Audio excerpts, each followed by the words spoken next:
Bien, vamos a hacer una pequeña serie de 2 mensajes solamente y vamos a hablar de mayordomía. Ese es el tema. Entonces este es en el 2025 el tema de mayordomía. Esta es la primera parte. ¿De qué vamos a hablar? Bueno, recuerden que todos los años tengo por costumbre el asunto de predicarles sobre finanzas la primera parte del año. Solamente exceptuamos el mensaje de la semana pasada porque era importante hablar sobre un mensaje que nos inclinara hacia la visión del año. Y ahora vamos a tener solamente 2 mensajes, dependiendo de cómo esté enero. Tenemos mensajes que nos llevan hacia corregir nuestros pensamientos acerca de las finanzas, hacia aprender, hacia reconciliar algunos pensamientos adecuados acerca precisamente de nuestras finanzas. Y el último domingo de este mes, que es el siguiente, tenemos nuestra reunión de primicias. ¿Ok? Entonces, para aclarar qué son las primicias, bueno, las primicias son el fruto de lo que ganamos o es un fruto de nuestras cosechas. ¿Qué hacemos? Traemos lo primero y lo mejor que hayamos ganado.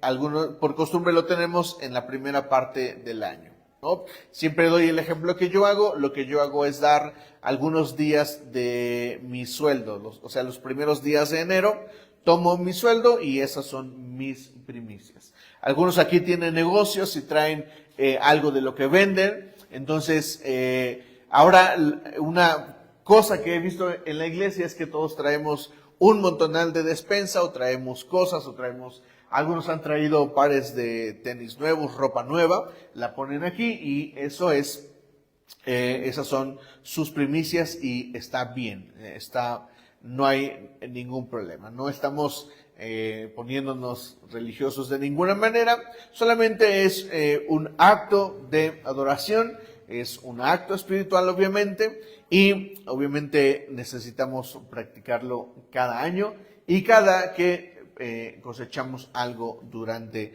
el año. Es decir, alguien durante el año, por ejemplo, en mayo, abril, puede tener un nuevo empleo y dar sus primicias, o algún negocio y dar sus primicias. Yo acostumbro también dar primicias de mi propia agencia de viajes. Ustedes saben que tengo una agencia de viajes, tomo lo primero que vendí en el año y esas son mis primicias para el Señor.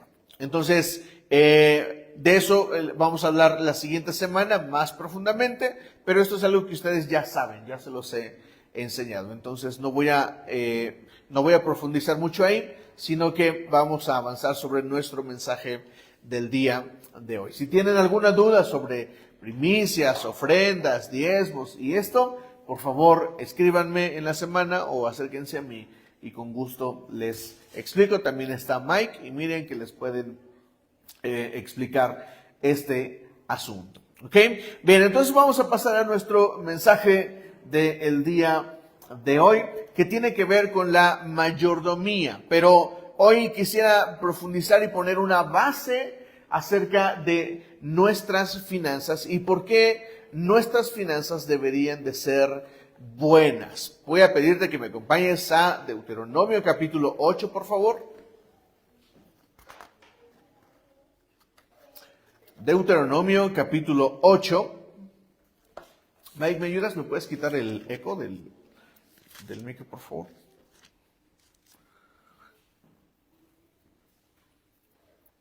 Deuteronomio capítulo 8 y vamos a leer a partir del versículo 15, por favor. Deuteronomio capítulo 8, versículo 15. Vamos a leer unos cuantos versículos nada más. Antes de leerlo, pongo un poco de contexto.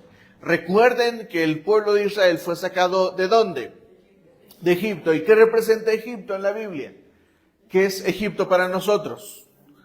Nuestra vida pasada, nuestra vida de pecado, podríamos decirlo. ¿Me explico? Y nuestra nueva vida en Cristo representa, obviamente, la tierra prometida. ¿Me explico? Entonces, cuando nosotros leemos leemos la palabra de Dios y leemos acerca de ser rescatados, de vivir en esclavitud y luego pasar a la libertad, deberíamos de entender que el Señor nos está hablando acerca de nuestra nueva vida. ¿Me estoy explicando?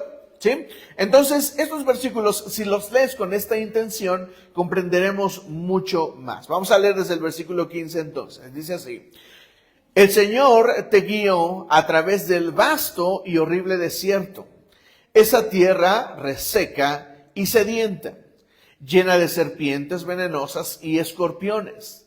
Te dio el agua que hizo brotar de la más dura roca.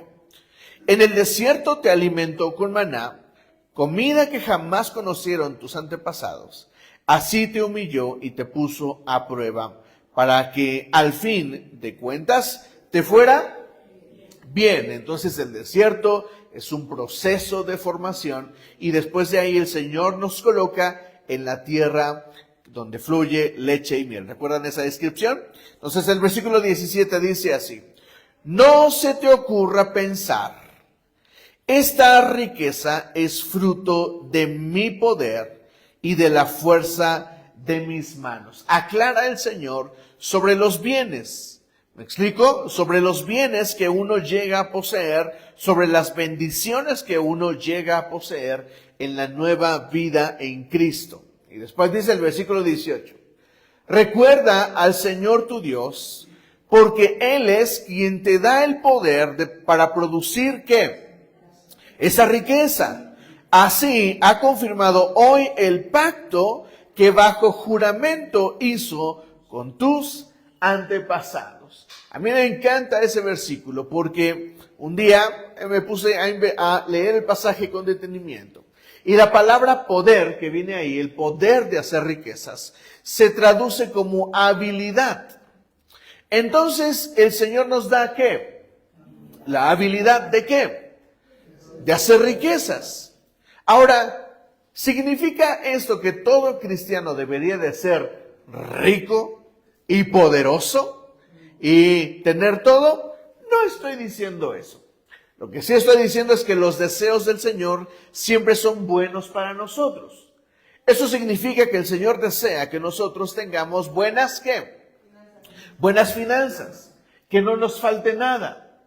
A mí me encantan versículos en las que nos habla el Señor y dice, igual sobre la tierra prometida, tú vas a ser cabeza y no cola. Vas a estar arriba y no abajo. ¿Por qué? Porque los planes del Señor son que su iglesia se convierta en un agente de influencia, de buenos valores, de buenos principios. A veces nos quejamos tanto de nuestros políticos, pero no vemos más cristianos en la política. ¿Me explico? Yo me acuerdo que en la iglesia donde crecí decían, no, aquí no vamos a hablar de política. ¿Por qué no? ¿No debería ser la iglesia la que debe estar como gobernando a nuestra sociedad? Eso es lo que debería de ser. Deberíamos estar arriba, ¿no? Abajo, en la cabeza, ¿no? En la cola. Deberíamos de ser los que tenemos los puestos importantes. Deberíamos de ser los que dirigen, los que está bien que comencemos abajo, pero tarde que temprano deberíamos de ser los que tienen la jefatura, los que tienen la gerencia. ¿Me estoy explicando? Ese es el lugar a donde debemos de andar. A mí me encanta que Rubén hace tiempo se decidió ser delegado. Y lo intentó una vez, no salió, luego otra y no salió. Y les presento ahora al señor delegado. Y él me decía, porque hace tiempo predicamos algo similar y hablamos de eso, de la perspectiva que debe tener la iglesia. Y la perspectiva que debemos de tener es de crecer, de madurar, de influenciar. Pero a veces nos olvidamos de esta responsabilidad de la iglesia. Así es de que aquí el Señor está hablando de la habilidad de hacer finanzas, de hacer dinero. Y no es poder, no es como mágico, porque he escuchado en otros lugares donde se predica de que Dios te da el poder de hacer dinero y es como si fuera a amanecer dinero abajo de nuestra almohada de la noche a la mañana. Eso no sucede. ¿Me explico? Y si te sucede, avísame para ir. Eso no sucede. La realidad es que la iglesia está llamada a trabajar. Está llamada a influenciar. Así es de que el mensaje de hoy tiene que ver con la cultura financiera dentro de la iglesia. Así es de que quiero partir de lo básico. ¿Cuántos en la primaria les enseñaron qué era cultura? ¿Cuántos se acuerdan de ese concepto? Cultura, ¿no? ¿Pueden mencionar alguna cultura de México? ¿No? ¿Cómo conocíamos a las culturas? ¿Qué nos enseñaban? Las culturas prehispánicas nos enseñaban quiénes fueron los olmecas y cuál era su cultura. ¿Me explico? Ahora, ¿qué es cultura? Cultura, se resume, es un concepto que está en internet, tú lo puedes buscar. Dice así: conjunto de conocimientos que permiten a una persona desarrollar su juicio crítico. Es decir, una persona recibe conocimiento y a partir de eso hace un juicio crítico, es decir, lo critica, lo evalúa y define formas de pensar. ¿Me estoy explicando? Hay pensamientos que son cultura dentro de la iglesia. Por ejemplo, el aborto, ¿es un derecho o un valor? Esa es una pregunta interesante que se hace a la iglesia. La virginidad, ¿es un derecho o un valor? Preguntas interesantes que se deberían de responder ¿cómo? De nuestra cultura, ¿de qué pensamos? ¿Me estoy explicando? La cultura, voy a leer otra definición de internet que me gustó. Dice, la palabra cultura es un término amplio que proviene del vocablo latinus cultus, a su vez derivado de colere, es decir, cuidar del campo y del ganado, lo que hoy en día se conoce como cultivar. El pensador romano Cicerón en el siglo I a.C. empleó el término cultura animi, como cultivar el espíritu, para referirse metafóricamente al trabajo de hacer florecer la sabiduría humana. En este sentido, cultura abarca aspectos como la religión, como la moral, como las artes, como los procesos, como la ley, como la historia y la economía de un determinado grupo. Ahora pregunto, ¿la iglesia tiene cultura? Sí, nuestra cultura es, curiosamente, es un hecho que todos decimos, que la cultura cristiana es contracultural de la sociedad donde vivimos. Tenemos una sociedad donde el aborto está bien y para la iglesia el aborto está mal. Tenemos una cultura afuera donde la virginidad la puedes regalar y dar a quien quiera, pero en la iglesia creemos en la virginidad como un valor, como algo que guardas ¿hasta cuándo? Hasta que te cases. ¿Me explico? Ahora, antes de que nos empecemos a sentir culpables por cosas que hicimos, tranquilos, no estoy haciendo ningún tipo de juicio. Siempre he dicho que tenemos que caminar de la mano de la gracia cuando hablamos sobre todo de temas que nos llegan a sentir enjuiciados. ¿Me estoy explicando? Entonces, en asunto de cultura, la iglesia tiene eso, su propia cultura. ¿Qué hacen los cristianos todos los domingos? Y eso es nuestra cultura. ¿Me explico? Ya sé, muchos queremos hablar de que no es religión y esas cosas. No, pero como iglesia tenemos pensamientos definidos que nos colocan en nuestra propia cultura. Entre semana, la iglesia PDB Renueva se reúne los días martes y los días jueves. ¿A qué hora? Y esa es nuestra cultura. Ahora, en la iglesia hay ciertas culturas diferentes. Por ejemplo, los bautistas consideran que no deberíamos de tocar rock en la iglesia. Ahora ya hay muchos bautistas que consideran esto bien y lo hacen en la iglesia, pero yo me recuerdo haber visitado de niño iglesias bautistas donde solamente había como instrumento un piano y había unos himnarios en cada lugar donde cada persona se sentaba, y esa era su cultura. Para los pentecostales somos el frijol negro de los cristianos porque hacemos un desastre por todos lados, ¿no? Hasta apenas hace años que empezó a salir la literatura que es pentecostal, porque toda cultura, toda la literatura que el pueblo de Dios en Latinoamérica comenzó a aprender provenía precisamente de bautistas. Y esto está bien porque ellos son estudiosos. A los pentecostales se nos trata de no estudiosos.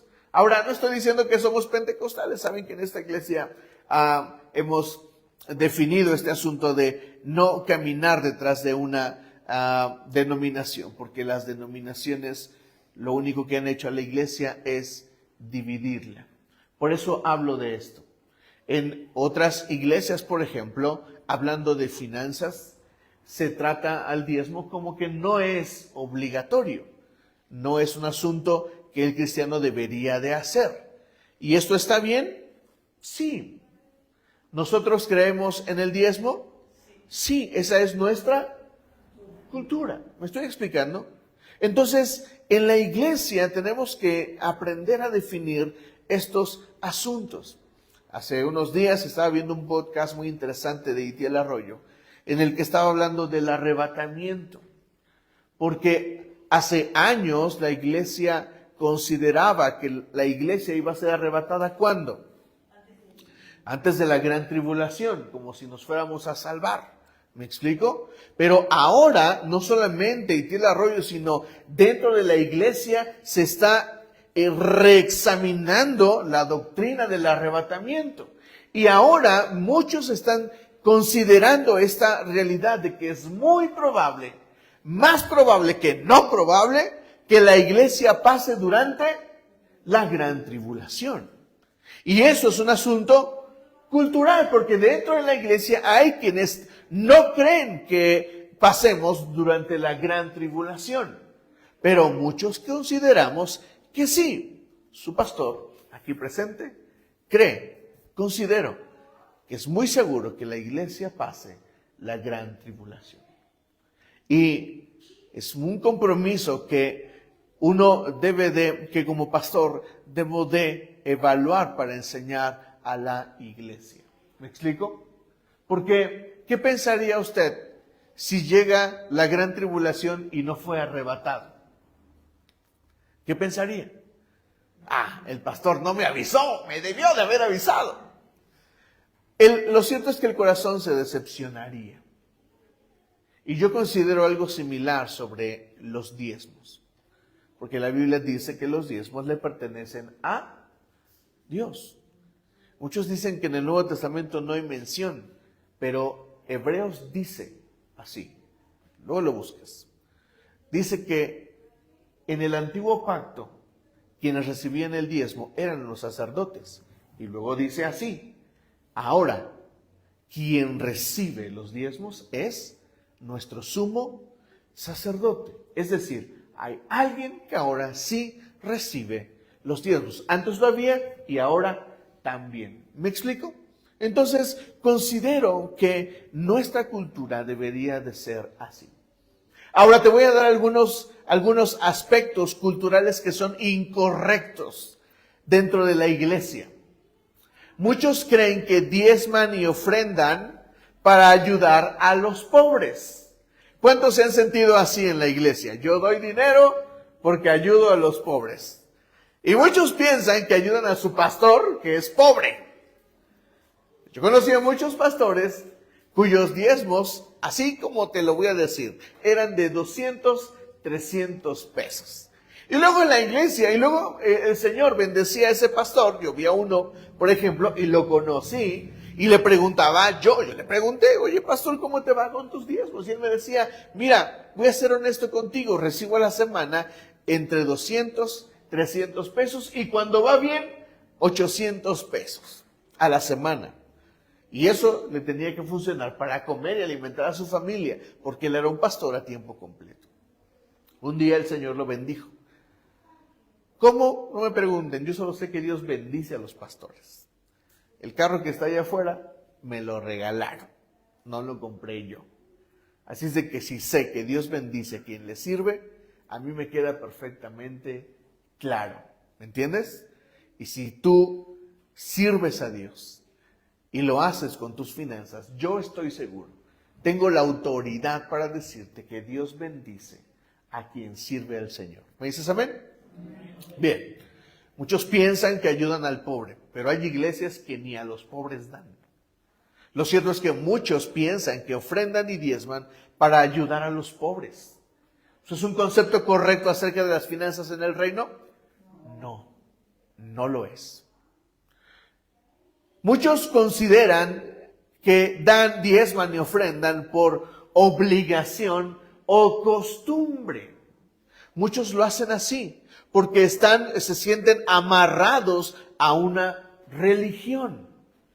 Es cierto que el Nuevo Testamento no establece que el diezmo sea una obligación. El principio es que el diezmo le pertenece al Señor, pero la gracia nos dice que si yo abrazo algo como concepto correcto, lo haré por compromiso, no por obligación. Y si yo abrazo diezmar, lo haré porque abracé ¿qué? El compromiso. Mi razón es que amo a Dios, pero esa es la razón principal. Amo a Dios y voy a diezmar, voy a ofrendar, pero lo que estoy haciendo es abrazar un compromiso. Lo hago porque amo a Dios y me estoy comprometiendo. ¿Con quién? Con Dios. No me estoy comprometiendo con un pastor. No me estoy comprometiendo con un grupo religioso. Me estoy comprometiendo con Dios. Así es de que es una forma incorrecta de diezmar y ofrendar. De hecho, siempre les he dicho, si te sientes obligado a dar, si sientes que alguien te está obligando y tú mismo te sientes obligado o te sientes acostumbrado a dar cuando lo haces, mejor deja de hacerlo. No lo hagas.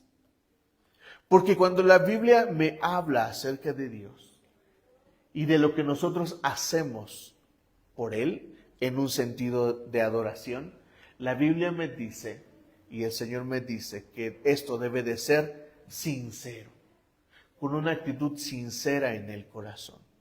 Y si esta no está, la Biblia dice que el Señor no tomará en cuenta eso. Es decir, eso no será bendecido por Dios si lo das obligado o porque estás acostumbrado. Por eso deberíamos de hacer conciencia sobre lo que hacemos en la iglesia. Porque a Dios, si algo le agrada, es la sinceridad. Otros piensan que dan el diezmo porque alimentan a sus pastores. Y cierto, hay una tricotomía, siempre lo he dicho. Está Dios, está el que diezma y ofrenda, y está el pastor. 3 elementos, por eso le digo tricotomía. Porque hay personas que consideran que con su diezmo su pastor se vive y se alimenta. Y no estoy diciendo que no. Lo que estoy diciendo es otra vez lo mismo que con el argumento anterior. Yo no puedo ofrendar y diezmar porque le estoy dando de comer a un pastor. Yo debo de diezmar y ofrendar porque estoy comprometido con Dios. Porque el diezmo, antes que tener que ver con un siervo, tiene que ver primero con ¿quién? Con Dios. No es el pastor, el siervo, no es la primera línea de mi observancia al diezmar y ofrendar. No lo es. Por eso doy este consejo que mi mismo pastor da. Él dice, mira, si no te estás conectando con tu pastor, si no estás encontrando en tu pastor el pastor que necesitas, el pastor con el que con el que deseas conectarte bien, deberías de buscar otro pastor. Búscalo.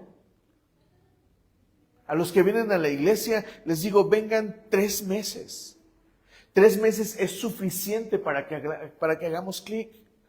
Si no hacemos clic, bueno, puedes probar más.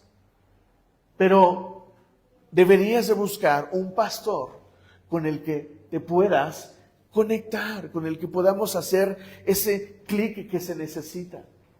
¿Saben por qué? Porque aunque el pastor no es la primera línea que debería de observar cuando diezmo y ofrendo, la realidad es que ahí está el pastor. ¿Me explico? ¿Hay pastores que roban? Sí. ¿Hay pastores negligentes con las finanzas? Por supuesto. Y un pastor negligente, un pastor que roba, no debería ser un pastor a quien yo debería de seguir. Porque tarde que temprano, mi corazón va a resultar, ¿qué? Lastimado. Y entonces voy a vivir en la iglesia dando de mala gana. ¡Ay, otra vez! ¡Ay, aquí vamos! Seguro mañana lo voy a ver en su carro nuevo. ¡Ah! ¿Me explico? Seguro mañana va a publicar su foto en el... ¿Qué restaurante les gusta? ¿Sí me explico? Por eso no podemos caminar bajo este concepto de que amo a Dios, de que diezmo y ofrendo porque alimento a un pastor. Otro concepto es igual, parecido, colaboro con un grupo social o religioso, es decir, me siento parte de un grupo social. Me siento parte de un grupo, de un equipo que me apoya, que me hace sentir parte de. Y no es así, no es la primera línea que yo debería de considerar cuando diezmo, cuando ofrendo. No es que yo pertenezca a un grupo social, a un grupo religioso. No es así. De ninguna manera. La primera línea, otra vez, para diezmar y ofrendar, es el asunto, la relación que yo tengo con Dios. ¿Me estoy explicando? Y hay otro concepto, y este es uno importante. Siento que estoy pagando. Ahora, le pago a Dios porque los diezmos le pertenecen a Él. Pero muchos pagan a Dios porque se sienten endeudados con Él. Y aquí surge lo que les dije la semana pasada. La deuda produce más deuda. Es decir, cuando yo diezmo y ofrendo porque me siento en deuda con Dios, un día voy a sentir que le terminé de pagar a Dios. Y ese día le voy a decir a Dios que ya te pagué, Dios. Ahora tú págame. Porque te di más de lo que me diste. Tú me diste un carro, pero ahora tengo más. Pero ahora yo necesito que tú me pagues. Te di mi carro, ahora págame. Te di todo mi año de sueldo, ahora págame. Te di mis diezmos, ahora págame. Te di mis ofrendas, ahora págame. Eso es un concepto incorrecto para caminar de la mano con Dios y mis finanzas. Ahora, lo que dije aquí no es que no sea bíblico, ¿me comprenden? No estoy diciendo, ahorita van a ver por qué va a haber como una contradicción, pero no es así. Yo no estoy diciendo que dar a los pobres está mal. ¿Dar a los pobres está mal? Está bien. De hecho, la Biblia dice que debemos de dar a los pobres. ¿Qué dice Proverbios? El que da al pobre, a Dios presta. ¿Me estoy explicando? No estoy diciendo que no sea bíblico. Lo que estoy diciendo es que nosotros necesitamos comprender que la primera línea para diezmar no es mi relación con los pobres, mi relación con los líderes o los siervos, o mi relación con una iglesia. La primera línea para diezmar debe ser la relación que yo tengo con Dios. ¿Me estoy explicando? Ahora, por eso nosotros necesitamos comprender el asunto de para qué se usaban los diezmos y las ofrendas. Voy a comenzar diciéndote esto. Los diezmos en el pueblo de Israel eran un impuesto. ¿Eran un qué? Un impuesto. ¿Tú pagas impuestos? Yo pago impuestos. Por eso, insisto, es un asunto de cultura. ¿Un asunto de qué? Cultura. Pagamos impuestos, ¿por qué? Pues porque debemos de pagar impuestos. Y en la iglesia nosotros debemos de aprender a observar que hay una cultura de reino. No estoy diciendo palabras espiritualoides. Estoy diciendo palabras que deberíamos de considerar en la mente.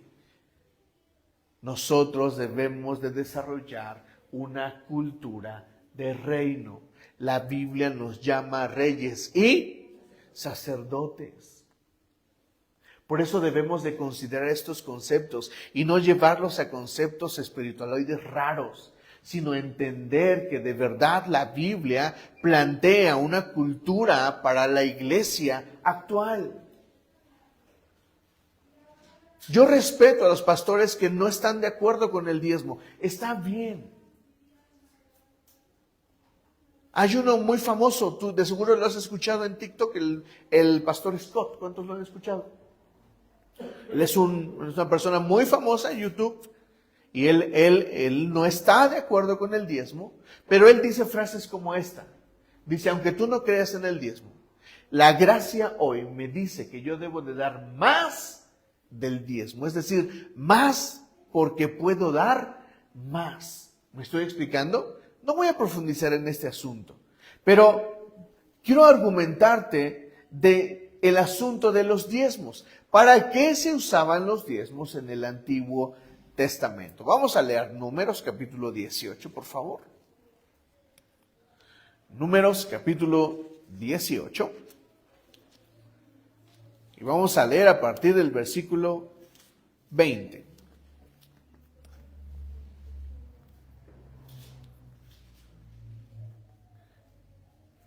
El Señor le dijo a Aarón. ¿Quién es Aarón? Sacerdote. ¿De qué tribu era? De Leví. Exacto, de la tribu de Leví. Tú no tendrás herencia en el país, ni recibirás ninguna porción de tierra, porque yo soy tu porción. Yo soy tu herencia entre los israelitas. ¿Qué significa esto? Que a los levitas, a todos les dieron tierra, menos ¿a quién? A los levitas. ¿Por qué? Vamos a seguir leyendo. A los levitas les doy como herencia y en pago por su servicio en la tierra, en la tienda de reunión, todos los diezmos de Israel.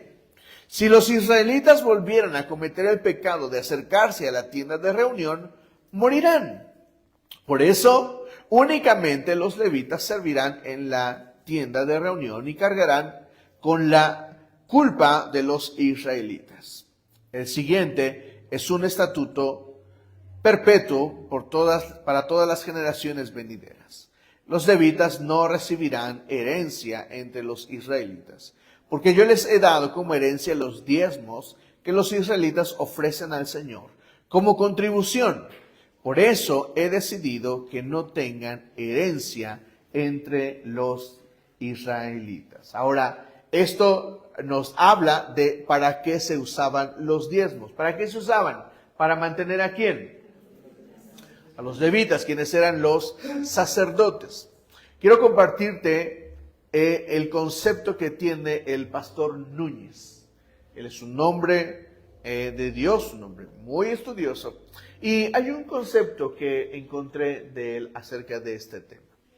Él dice, bueno, hay situaciones paralelas, ¿me explico? Entre el Antiguo Testamento y el Nuevo Testamento, y dicho sea de paso, entre el pueblo de Israel y la iglesia actual.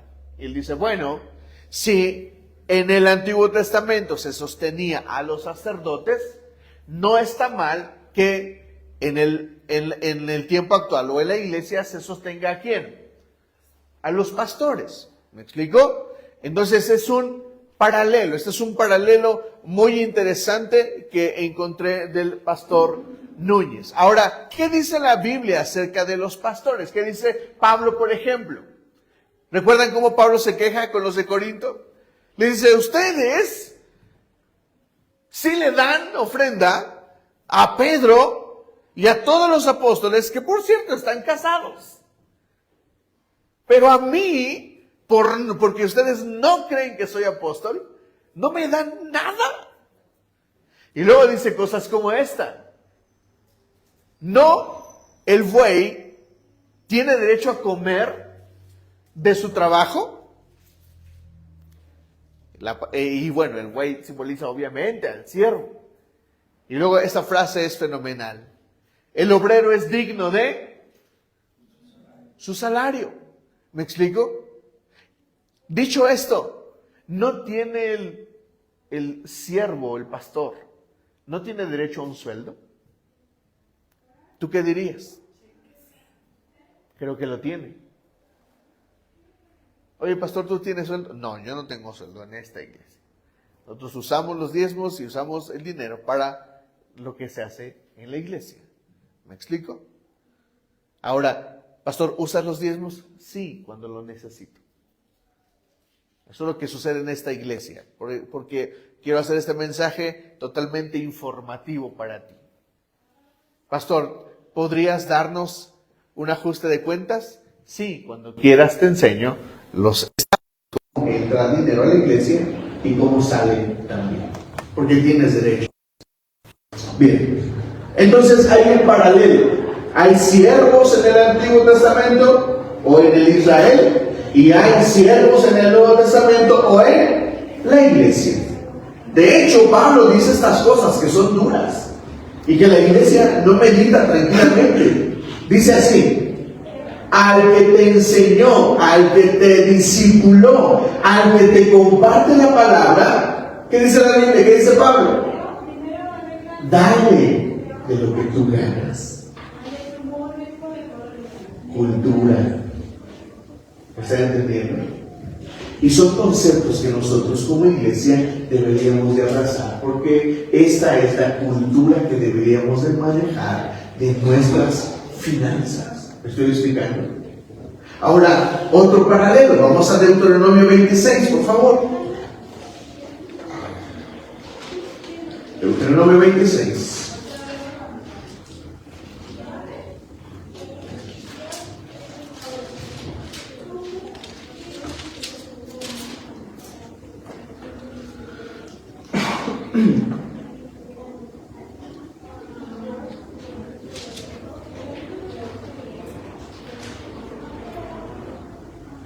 Versículo 12. Cuando ya hayas apartado la 10ª parte de todos tus productos del tercer año, que es el año del diezmo. Aquí también tienen que saber que había diezmos que se daban cada año y ahí había diezmos que se daban cada periodos de años. Aquí, por ejemplo, es cada 3 años.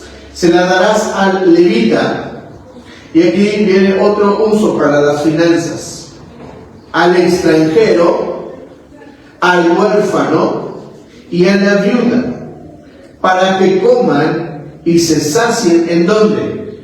En tus ciudades.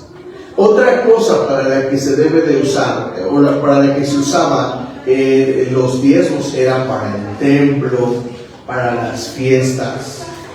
¿Me explico? Es decir, las finanzas fluyen en un asunto administrativo, un asunto de mayordomía. Y en esto los levitas tenían que administrarlo y decían: hoy vamos a dar a los pobres, hoy vamos a dar a los huérfanos. Hace falta este arreglo de este lugar, del templo. ¿Qué vamos a hacer? Tomen de las ofrendas y de los diezmos y usemos. ¿No me están entendiendo? Ahora, hagan el paralelo conmigo a la iglesia. ¿Cómo es la iglesia el día de hoy? No tenemos templos como tal, pero tenemos lugares donde nos reunimos. ¿No te parece justo que usemos el dinero para pintar? ¿No te parece justo que usemos el dinero para que tú tengas una buena silla? Dime si no estás cómodo. Vamos por otras más cómodas. ¿Me estoy explicando? Pero antes yo necesito que tú diezmes. ¿O cómo le hacemos? ¿No? ¿Me estás entendiendo? ¿Te gustan las pantallas? ¿Están bonitas? y esto. ¿Te gusta el equipo de audio? Se nos costó.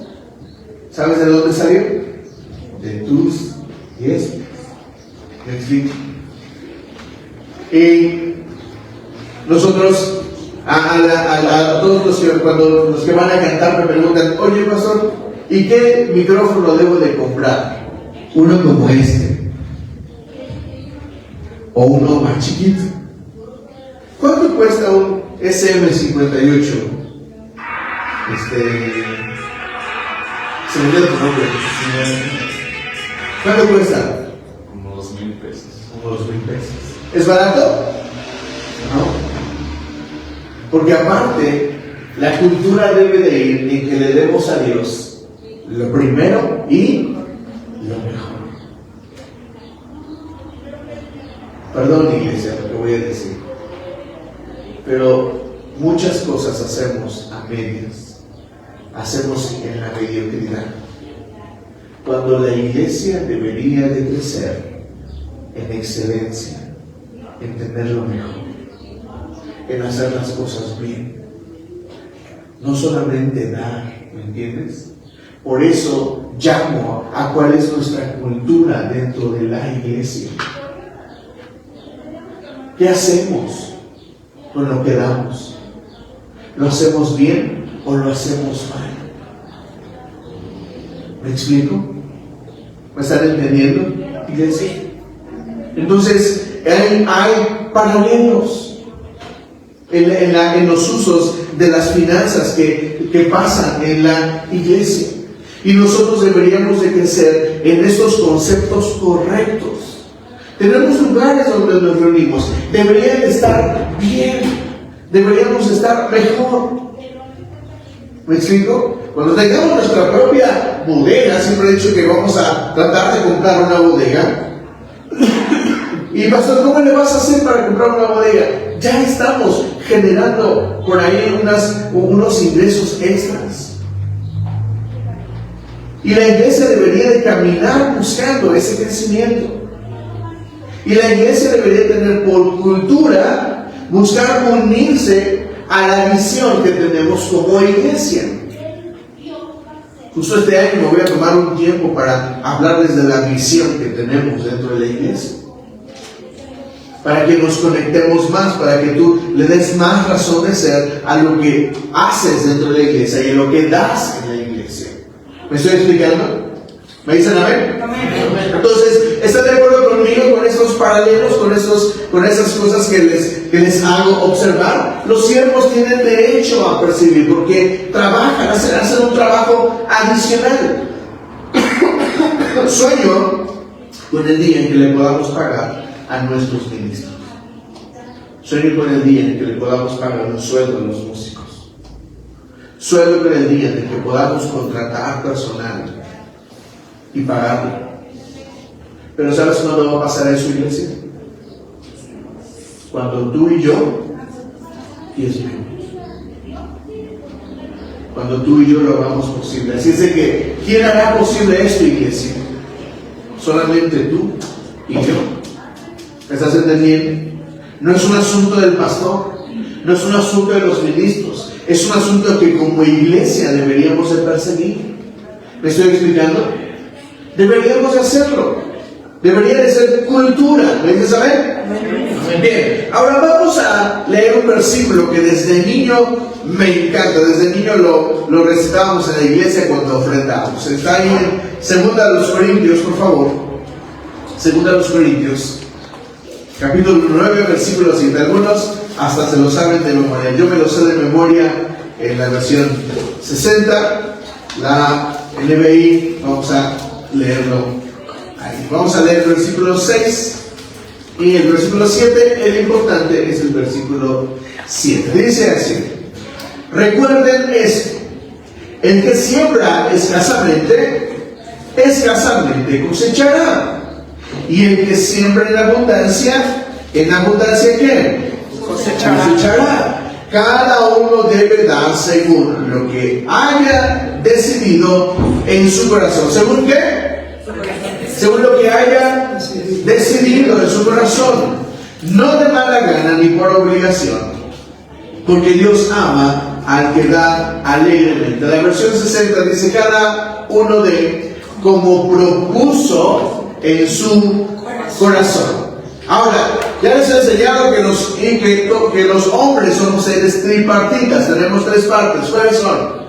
Espíritu, alma y cuerpo. Ahora, ¿qué es el alma o qué encontramos en el alma? Dos elementos de nuestro ser. Número uno, lo que siento, y número dos, lo que pienso. En el alma nosotros tenemos el centro de las emociones, pero con el alma también nosotros razonamos. Significa que lo que yo hago como hijo de Dios está directamente relacionado a lo que propongo en mi corazón. Por eso me encanta este versículo. Cada uno de como propuso en su corazón.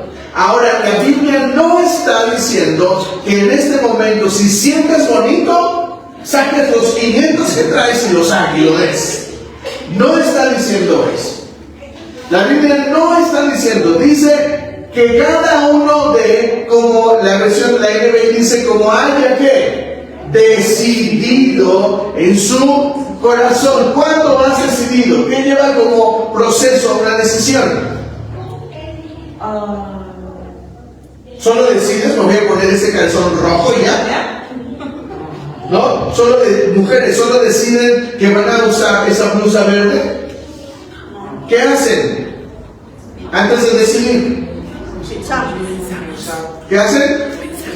No piensan, lo consideran. ¿Combina o no combina? ¿Me explico? Voy a decirte eso acerca de ese versículo. Está diciendo que lo primero que debes de hacer es evaluar, meditar, pensar sobre lo que vas a dar financieramente.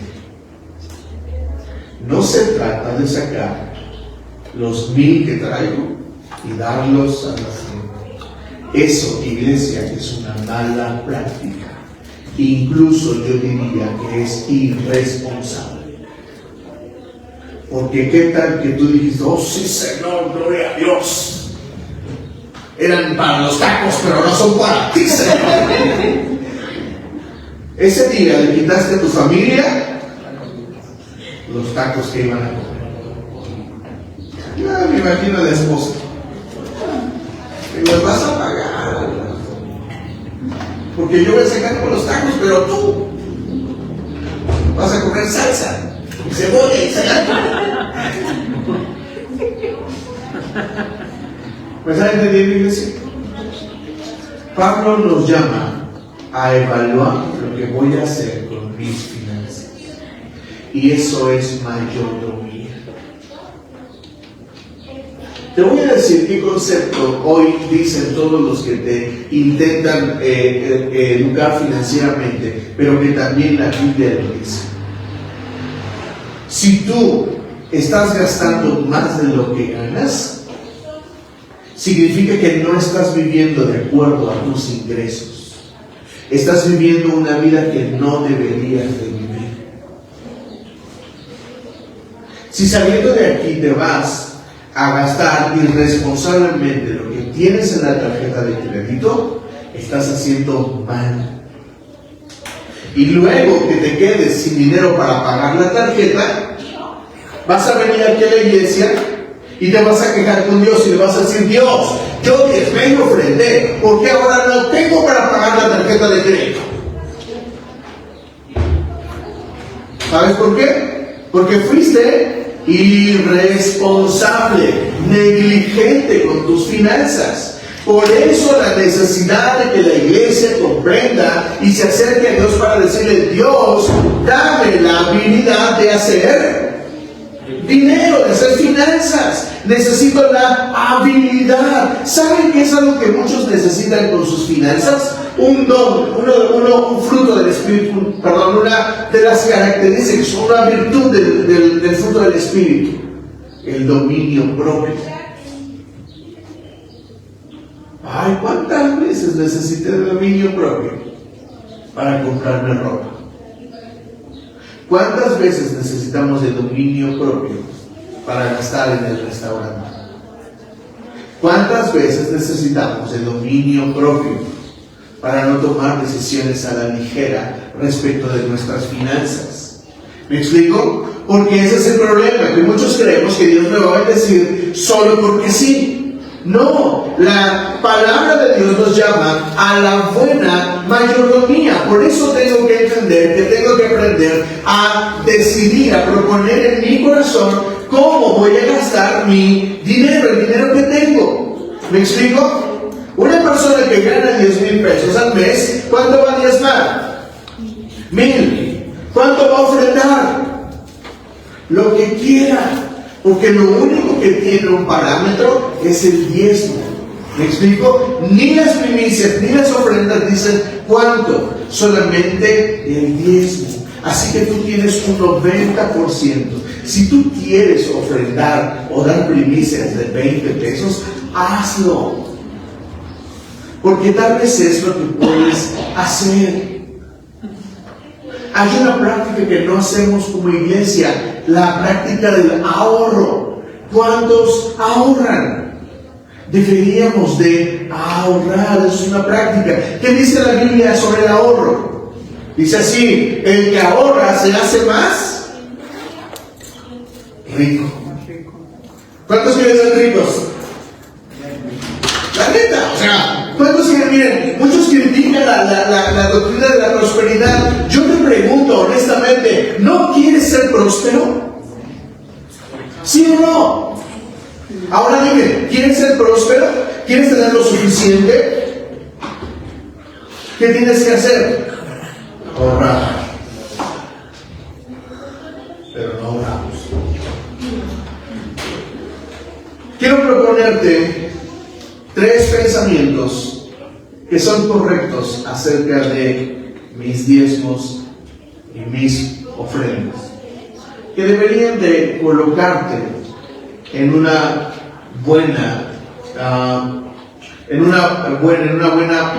plataforma acerca de cómo manejar tus finanzas. Vamos a Deuteronomio capítulo Levítico 27. Levítico 27.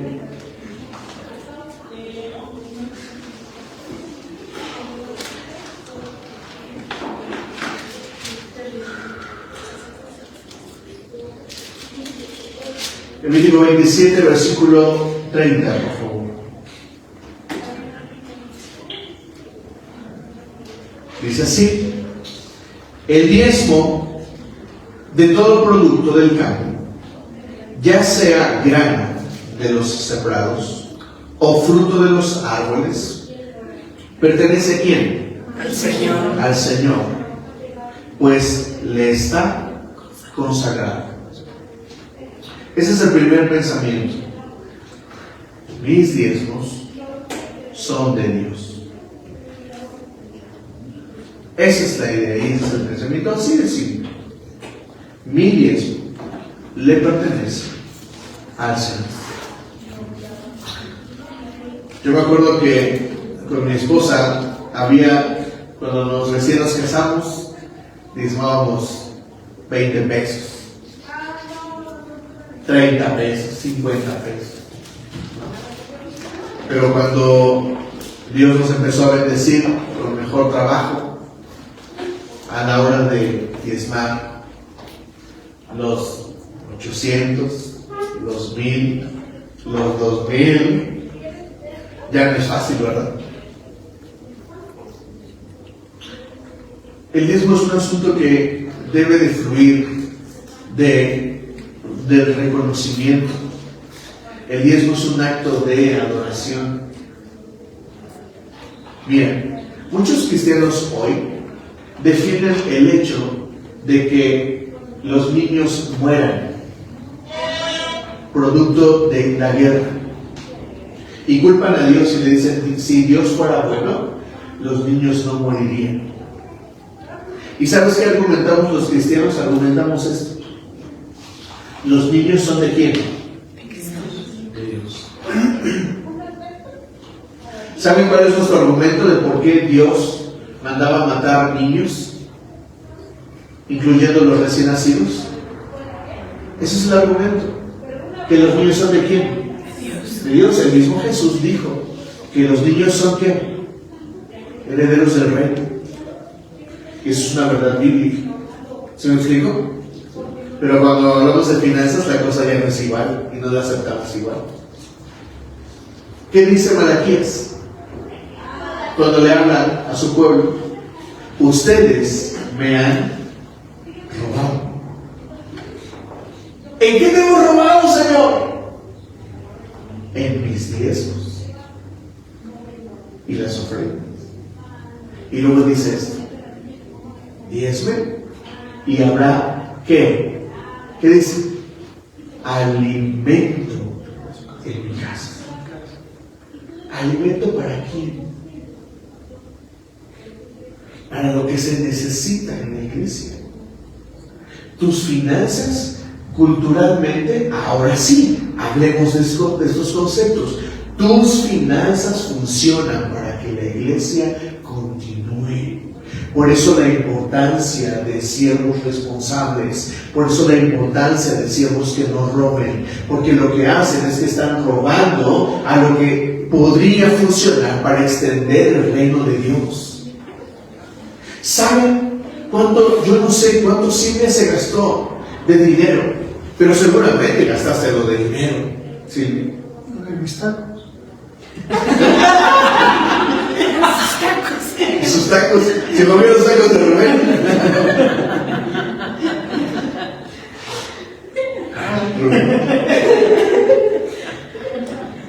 ¿Me están entendiendo?